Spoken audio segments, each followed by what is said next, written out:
فاطمہ کو یقین ہو گیا کہ امی جان عائشہ کے جاگنے سے پریشان نہیں بلکہ ڈری ہوئی ہیں، اور اسے اس پر ان بات یاد آئی جو اس نے اپنے شوہر سلمان سے سنی تھی کہ حادثے کے بعد عائشہ کی تمام تر ذمہ داری امی جان نے سنبھال لی تھی، لیکن اب اس رد عمل کو دیکھ کر اس بات کا مطلب بالکل الگ الگ لگ رہا تھا، اور اسے شک ہوا کہ کئی عائشہ کے نہ جاگنے کا تعلق جائیداد سے تو نہیں۔ جیسی فاطمہ اٹھنے لگی، امی جان نے اس کا ہاتھ زور سے پکڑ کر اپنے چہرے کو اس کے قریب لا کر دھیمی آواز میں کہا، فاطمہ دوبارہ اسپتال مت جانا، سمجھی؟ یہ کوئی گزارش یا مشورہ نہیں بلکہ ایک صاف چتانوی ہے۔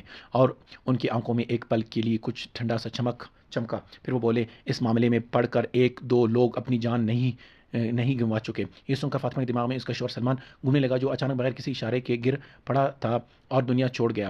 اس وقت بھی اسے عجیب لگا تھا، لیکن آخری رسوم کے بھاگ دوڑ میں وہ سوال دب گئے تھے، اور اب اسے ڈر ہوا کہ کہیں اس کا شوہر بھی ان جان گوا چکا لوگوں میں تو شامل نہیں۔ فاطمہ نے آستہ سے اپنا ہاتھ چھڑایا اور دروازے کی طرف بڑھی، لیکن اسے امی جان کی نگاہیں اپنی پیٹھ پر چھپتی ہوئی محسوس ہو رہی تھی، اور جب وہ فلیٹ سے نکلی تو اسے لگا جیسے کوئی اس کا پیچھا کر رہا ہو۔ اس نے ایک بار پیچھے دیکھا تو کوئی نہیں تھا، لیکن کچھ قدم چلنے پر اسے پھر سے قدموں کی آہٹ سنائی دی۔ اس بار اس نے پیچھے نہیں دیکھا اور لگ بھگ دوڑتے ہوئی میٹرو اسٹیشن پہنچی، اور جب ایسکیلیٹر سے نیچے اترتی ہوئے اس نے سامنے شیشے میں دیکھا تو اس کے پیچھے 3-4 قدم کے فاصلے پر ایک کالی جیکٹ والا آدمی کھڑا تھا، جس نے جیسے ہی فاطمہ کی نظر اس پر پڑی فوراً اپنا سر گھما لیا، اور فاطمہ کے دل ڈوب گیا، کیونکہ اسے یقین ہو گیا تھا کہ یہ کوئی اتفاق نہیں بلکہ کوئی اس پر نظر رکھے ہوئے ہیں۔ میٹرو سے گھر لوٹتے وقت فاطمہ نے اپنی مٹھائیاں بینچ پر رکھی تھی، کیونکہ اسے سمجھ آ گیا تھا کہ یہ صرف ایک بیمار دیورانی کی دیکھ بھال کا معاملہ نہیں بلکہ امی جان کی عجیب غصہ، علاج کو روکنے کی ضد اور پیچھا کرتے نگاہ، یہ سب ایک ہی دھاگے سے جڑے ہوئے تھے۔ گھر کا دروازہ بند کر کے تالا لگانے کے بعد بھی وہ کچھ دیر وہی کڑی رہی، اور گہری سانس لینے کے بعد ہی خود کو سنبھال پائی۔ اس نے من ہی من میں کہا، مجھے پتہ لگانا ہوگا، اگر کوئی نہیں کرے گا تو مجھے کرنا ہوگا۔ اسے فرش پر بکھرے پرچی کے ٹکڑے یاد آئے، بابی جا کے بلے ہی اسے پھاڑ دیا، لیکن اس میں لکھے ہوئے الفاظ، بابی جان مجھے بچا لو، اب بھی اس کے کانوں میں گونج رہی تھی، اور فاطمہ ڈری ہوئی تھی لیکن وہ جانتی تھی کہ اگر وہ پیچھے ہٹی تو عائشہ سچ میں اس اسپتال کے کمرے سے ہمیشہ کے لیے غائب ہو جائے گا۔ چنانچہ امی جان کے چتانوی کے بعد بھی فاطمہ اسپتال جانا نہیں چھوڑ سکی، بلکہ اس رد عمل نے اس کے شک کو اور گہرا کر دیا تھا، اور وہ اپنی آنکھوں سے دیکھنا چاہتی تھی کہ عائشہ کی جاگنے کو روکنے کی آخر وجہ کیا ہے۔ کچھ دنوں بعد فاطمہ دیر شام اسپتال پہنچی، جب ملاقات کا وقت ختم ہونے والا تھا۔ وہ نرس اسٹیشن سے گزر کر عائشہ کے کمرے میں گئی، لائٹ بند کی اور چپ چاپ سرپرست والی کرسی پر بیٹھ گئی۔ اس کا ارادہ تھا کہ بغیر کسی کو پتہ چلے وہ رات بھر وہی رہے گی، تاکہ دیکھ سکے کہ اس کمرے میں رات کو کون آتا ہے اور کیا ہوتا ہے۔ وقت گزرتا رہا، اسپتال کا ماحول شانت ہونے لگا، نرسوں کی قدموں کی آہٹ بھی کم ہو گئی، اور راہداری کی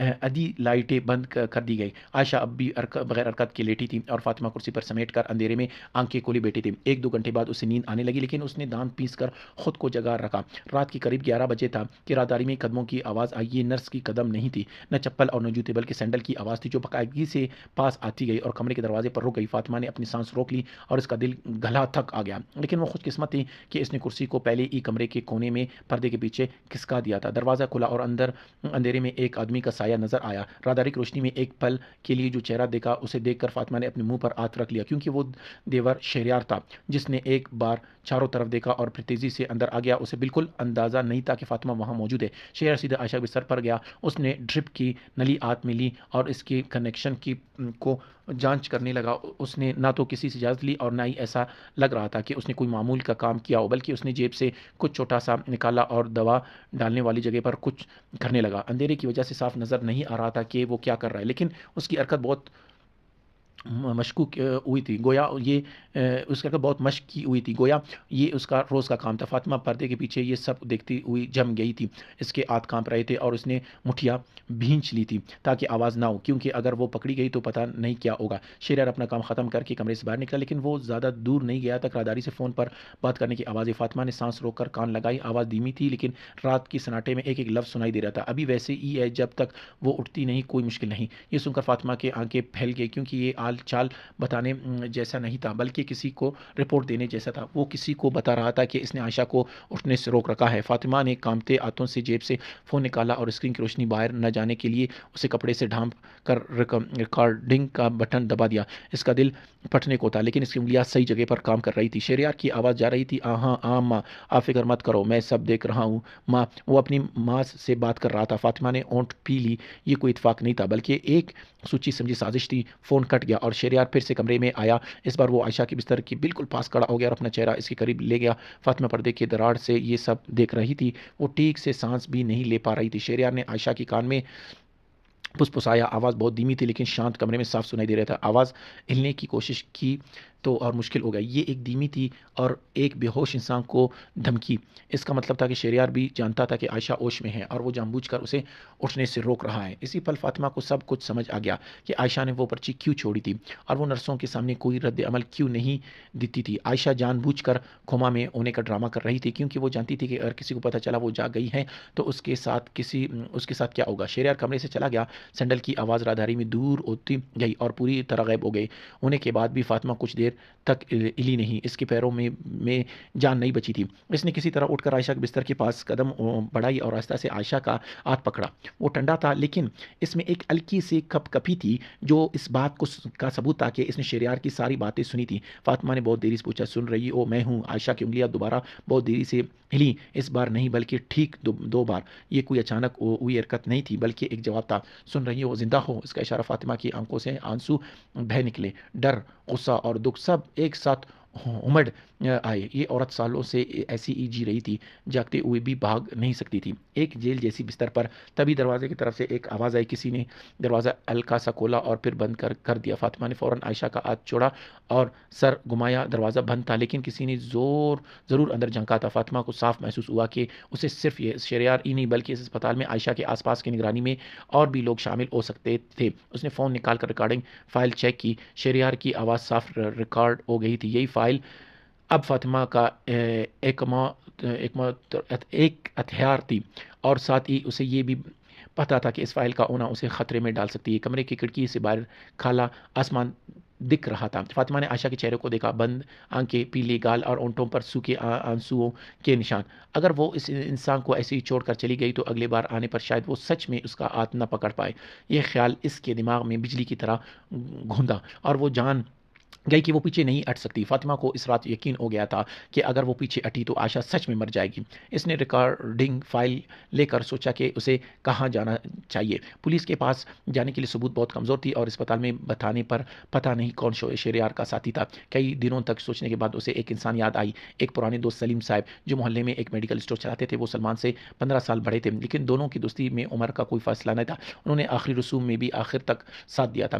دکان کا دروازہ کھول کر اندر جاتے ہی سلیم صاحب نے چشموں کے اوپر سے فاطمہ کو دیکھا۔ استقبال کرنے کے بجائے انہوں نے پہلے فاطمہ کا چہرہ پڑھا۔ وہ سالوں سے لوگوں سے ملتے جلتے آئے تھے، ان کی آنکھوں میں وہ تجربہ صاف دکھتا تھا۔ انہوں نے کہا، چہرہ بہت اترا ہوا ہے، کیا بات ہے؟ فاطمہ کے پاس گھما پھرا کرنے کا وقت نہیں تھا۔ وہ دکان کے اندر والے کمرے میں گئی، دروازہ بند کیا اور فون نکالا۔ ریکارڈنگ بجاتے ہی شہریار کی آواز گونجی، ابھی ویسی ہے جب تک وہ اٹھتی نہیں، کوئی مشکل نہیں۔ سلیم صاحب کا چہرہ سخت ہو گیا، انہوں نے چشمہ اتار کر آنکھیں ملے اور کچھ دیر تک چپ رہے۔ جب فاطمہ نے اسپتال میں ہوئی ساری باتیں بتائی تو سلیم صاحب نے ایک بار بھی سر نہیں ہلایا۔ سب سننے کے بعد ہی انہوں نے منہ کھولا، یہ مریض کی دیکھ بھال نہیں، یہ تو اسے قید کر رکھنا ہے۔ سلیم صاحب نے دھیمی آواز میں کہا۔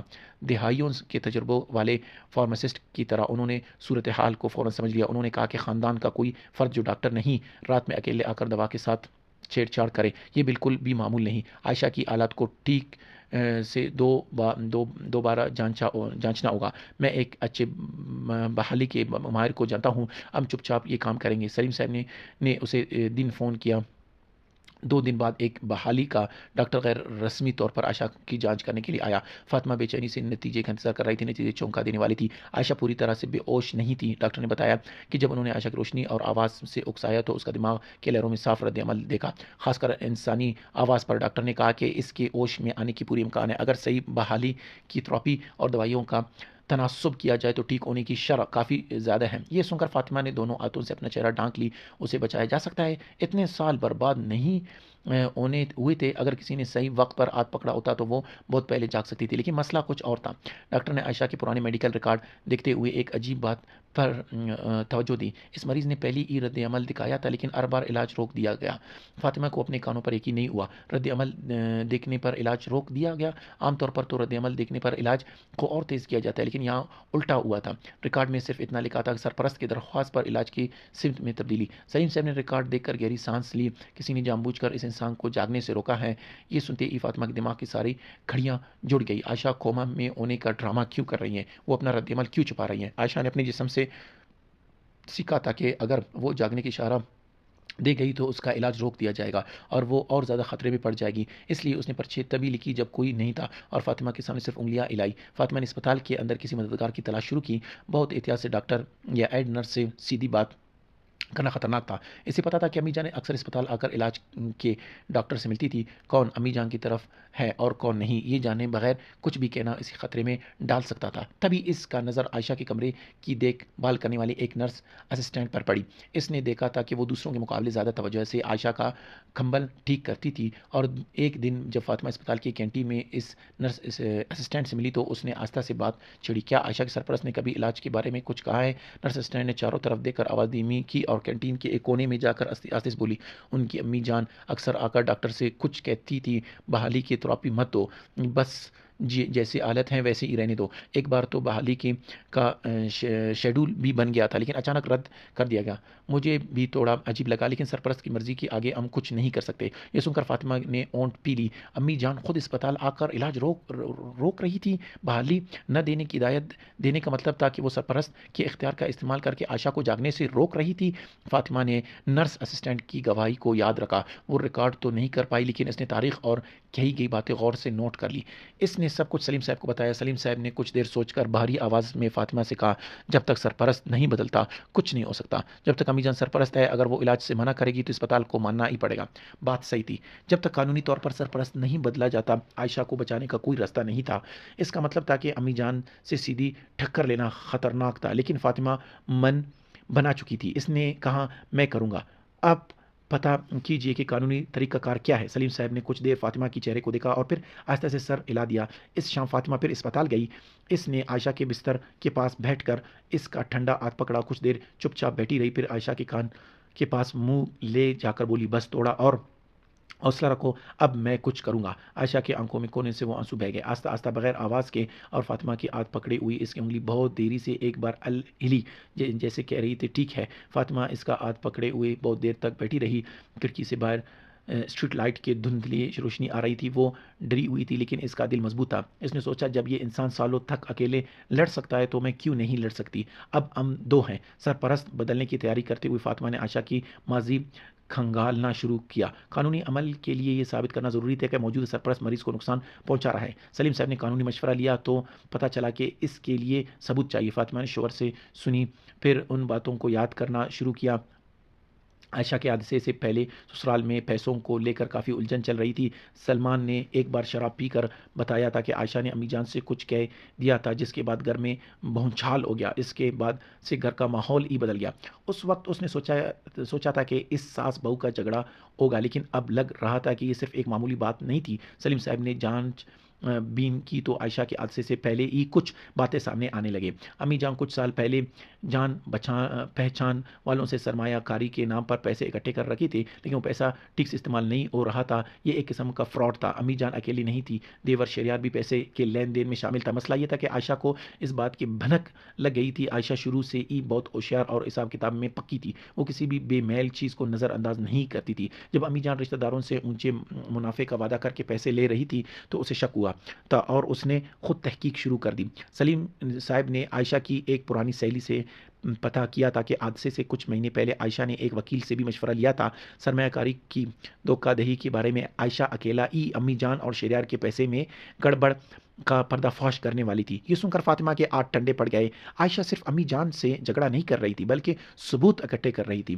اس سے بھی زیادہ چونکا دینے والی بات آگے پتہ چلی۔ سلیم صاحب نے عائشہ کی ایک پرانے ساتھی سے ملاقات کی جس کے پاس ابھی عائشہ کا بھیجا ہوا ایک پیغام تھا۔ پیغام چھوٹا تھا لیکن اس کا مطلب بہت بڑا تھا۔ ثبوت مل گیا ہے، جلد ہی سب ٹھیک کر دوں گا۔ ثبوت مل گیا ہے اور اس کے فوراً بعد عائشہ کا حادثہ ہو گیا۔ اس تعلق کو سوچتے ہی فاطمہ کی ریڑھی میں لرزش دوڑ گئی۔ حادثے کے بعد عائشہ کا فون غائب ہو گیا تھا، نہ اسپتال میں ملا نہ ہی واقعہ کی جگہ پر۔ پولیس ریکارڈ میں بھی اس کا سامان کی فہرست میں فون نہیں تھا۔ عائشہ کا لیپ ٹاپ بھی کل سے غائب تھا اور اس سے جڑے کوئی بھی کاغذ یا فائل نہیں بچی تھی، جیسے کسی نے عائشہ کی تحقیق سے سارے نشان مٹا دیے تھے۔ سلیم صاحب نے بھاری چہرے سے کہا، یہ حادثہ نہیں، یہ قتل کی کوشش ہو سکتی ہے۔ فاطمہ کچھ نہیں بول پائی، اس کا دماغ سن ہو گیا تھا، لیکن تبھی اسے ایک اور بات یاد آئی، اپنے شوہر سلمان کے گرنے والے دن کی بات۔ وہ ہمیشہ صحت مند رہتا تھا، کوئی پرانے بیمار نہیں تھا، اور میڈیکل چیک اپ میں بھی سب ٹھیک تھا۔ وہ روز صبح چکر لگاتا تھا، لیکن ایک دن وہ اچانک گھر پر گر گیا۔ رات کا کھانا کھا کر صوفے پر بیٹھا تھا کہ اچانک اس نے سینے پر ہاتھ رکھا اور وہی ڈیر ہو گیا۔ فاطمہ نے ایمبولینس بلائی، لیکن اسپتال پہنچنے تک بہت دیر ہو چکی تھی۔ موت کی وجہ دل کا دورہ بتایا گیا۔ اس وقت وہ صدمے اور غم میں اتنی ڈوبی ہوئی تھی کہ شک کرنے کا کوئی موقع ہی نہیں ملا۔ لیکن اب اس دن کو یاد کرنے پر ایک عجیب بات سامنے آئی۔ سلمان کی گرنے سے پہلے امی جان آئی تھی اور ایک مشروب دی گئی تھی۔ گاڑھا ہے، صحت کے لیے اچھا ہے کہہ کر فریج میں رکھ گئی تھی۔ سلمان نے اس رات وہی گاڑھا پیا اور کچھ ہی دیر بعد گر گئی۔ اس وقت اس نے اس بات پر توجہ نہیں دی تھی، کیونکہ ساس کا بہو کے گھر آ کر کچھ بنا کر دینا عام بات تھی۔ لیکن عائشہ کے حادثے کی سچائی جاننے کے بعد وہ بات الگ رنگ میں لوٹ آئی۔ کہیں اس کے شوہر کو بھی کچھ پتہ نہیں چل گیا تھا؟ کیا وہ بھی عائشہ کی طرح امی جان کی راز کے قریب پہنچ گیا تھا؟ فاطمہ کے دماغ میں شک گھیرتا جا رہا تھا۔ یہ صرف خاندانی جھگڑا نہیں تھا، بلکہ ایک منظم جرم تھا، جہاں راز جاننے والے کے ایک کر کے راستے سے ہٹا دیا جاتا تھا۔ عائشہ کو حادثے سے، سلمان کو اچانک موت سے اور عائشہ کو زندہ رہتے ہوئے جاگنے سے روک کر قید کیا جا رہا تھا۔ اس دن سے فاطمہ نے سارے ثبوت اکٹھے کرنا شروع کر دی، ریکارڈنگ فائلیں، میڈیکل ریکارڈ کی گڑبڑیاں، نرس اسسٹنٹ کی گواہی، عائشہ کی سہیلی کا پیغام اور اپنے شوہر کی موت کے وقت کی حالت۔ اس نے سب کچھ تاریخ کے حساب سے منظم کیا اور قانونی لڑائی کی تیاری شروع کر دی۔ سلیم صاحب نے کے بتائے ہوئے وکیل سے بھی پہلے ملاقات طے ہو گئی تھی۔ لوگ فاطمہ کو روک رہے تھے۔ سلیم صاحب نے بھی ایک بار سنگت سے پوچھا، فاطمہ کیا تم سچ میں یہ کرو گی؟ یہ خطرناک ہے۔ فاطمہ نے جواب دیا، اگر نہیں کیا تو عائشہ مر جائے گی اور میری شوہر کا موت کا سچ بھی ہمیشہ کے لیے دبا ہوا ہو جائے گا۔ سلیم صاحب نے اور کچھ نہیں کہا۔ انہوں نے فاطمہ کی آنکھوں میں دیکھ لیا تھا کہ وہ پیچھے ہٹنے والوں میں نہیں ہے۔ عائشہ کو بچانے کی لڑائی اب شوہر کی موت کے سچ سے بھی جڑ گئی تھی۔ یہ صرف دیورانی کے لیے نہیں بلکہ شوہر کے لیے بھی تھا۔ اسی وقت ایک بات اور ہوئی۔ جب بھی وہ اسپتال جاتی، اسے پارکنگ میں ایک ہی کار کھڑی ملتی، ایک کالی سیڈان جس کے اندر کوئی بیٹھا رہتا تھا۔ فاطمہ کے اسپتال جانے پر بھی اور باہر آنے پر بھی پہلے اس نے سوچا کہ اتفاق ہے، لیکن جب لگاتار 4 دن تک وہی کار اسی جگہ پر دکھی تو اسے اتفاق کہنا مشکل تھا۔ گھر کے پاس بھی اسے ایسا ہی محسوس ہونے لگا۔ اپارٹمنٹ کے گیٹ پر کوئی انجان کار کھڑی رہتی یا کوسوں باہر کوئی سگریٹ پیتا ہوا آدمی نظر آتا تھا۔ ایک بار تو سپر مارکیٹ میں ایک ہی آدمی 2 بار ایک کی راہداری میں ملا۔ اسے یقین تو نہیں تھا، لیکن نظر رکھے جانے کا احساس اب حقیقت بنتا جا رہا تھا۔ فاطمہ نے اپنے فون کی لوکیشن شیئرنگ بند کر دی، روز کے راستے بدلنے لگے اور اسپتال جانے کے لیے بھی ہر بار الگ راستہ چنے۔ سلیم صاحب سے بات کرنے کے لیے وہ کبھی کبھی پبلک فون کا استعمال کرتے۔ یہ ضرورت احتیاط تھی، لیکن یہ بھی ہو سکتا تھا کہ یہ کم ہو۔ امی جان کہاں تک جا سکتی ہے، اس کا اندازہ لگانا اب مشکل تھا۔ یہ اب ایک بیمار دیورانی کی دیکھ بھال کا معاملہ نہیں تھا، لڑائی کا تیور پوری طرح بدل چکا تھا۔ یہ دیکھ بھال نہیں بلکہ زندہ رہنے کی جنگ تھی، عائشہ کی بھی اور فاطمہ کی بھی۔ اپنے بھی پیچھے ہٹنے کا کوئی راستہ نہیں تھا۔ فاطمہ یہ جانتی ہوئی بھی نہیں رکی، کیونکہ وہ جانتی تھی کہ رکنے کا مطلب ہے سب کچھ ختم۔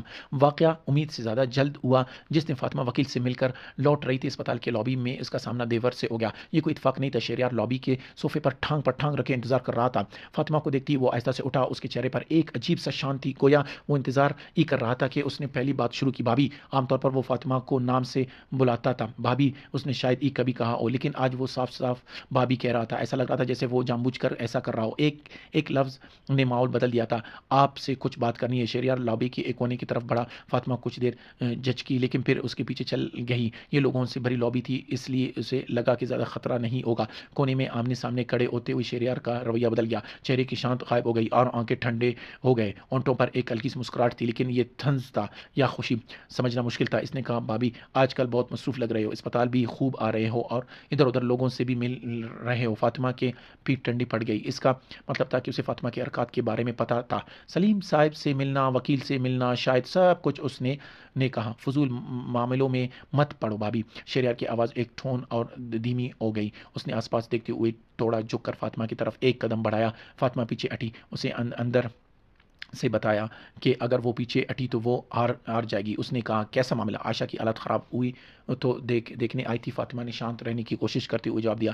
اس نے پوری طاقت لگا کر آواز کو کانپنے سے روکا۔ شہریار نے آہستہ آہستہ سر ہلایا اور ایک ہونٹ کو اوپر اٹھایا، پھر اور پاس آ کر فاطمہ کے کان کے پاس پسپسایا۔ آس پاس کے لوگوں کو لگا ہوگا کہ وہ دونوں آہستہ آہستہ بات کر رہے ہیں، لیکن فاطمہ کے کانوں تک جو لفظ پہنچے وہ بات نہیں، ایک چاقو تھا۔ بھابی، جس رات بھیا مرے تھے انہوں نے جو کاڑھا پیا تھا یہ یاد ہے؟ فاطمہ کا دل جیسے رک گیا، پیروں سے